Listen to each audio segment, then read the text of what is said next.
remember about 8 years ago, my organization, the Natural Resources Defense Council, put out a lengthy report calling for much the same thing here, to abolish the current war plan. Tried to replicate what was then the SIOP, the Single Integrated Operational Plan. And we got deeply into the issue of why arms negotiations and arms control couldn't go any lower than certain numbers. And we concluded that it was based around targeting.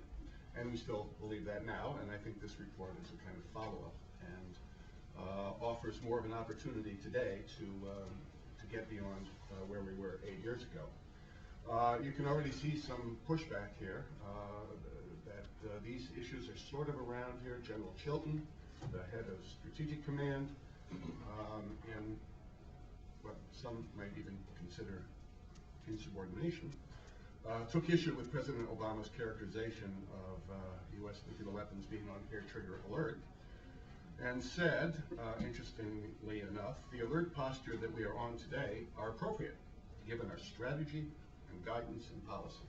Exactly, General Chilton. And that's why if you're directed to do something else, you will do something else if the President is able to provide the guidance to do so.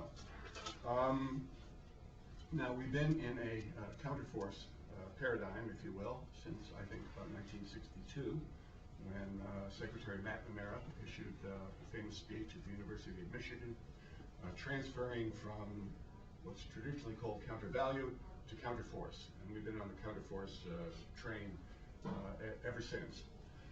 Now, it falls to me to explain a new targeting strategy that falls somewhere between counter-value and counter-force. And we decided to call it infrastructure targeting. Certainly the war planners have probably already examined some of this, but for our transition down the path to zero, we have adopted a interim targeting strategy that's outlined in the book and has been very heavily influenced by cooperation with my colleague at NRDC, Matthew McKinsey, who in a few pages in here provides, I think, a rather careful analysis of certain kinds of targets, what would happen, and it should be deterrent enough for anyone. We can do it with the weapons we have.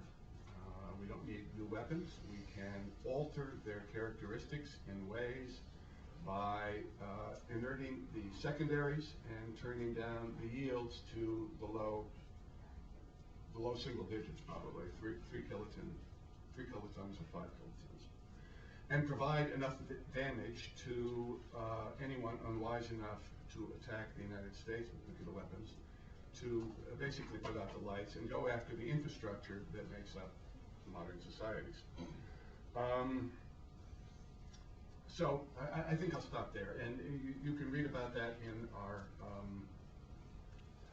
report, which actually I'm quite proud of, and I think does carve a new direction here, and I think should get some attention because it is very timely, and we know that the administration is about to engage in a serious way across all the agencies to look at the posture review and have something done, and I hope this is a valuable contribution towards that end.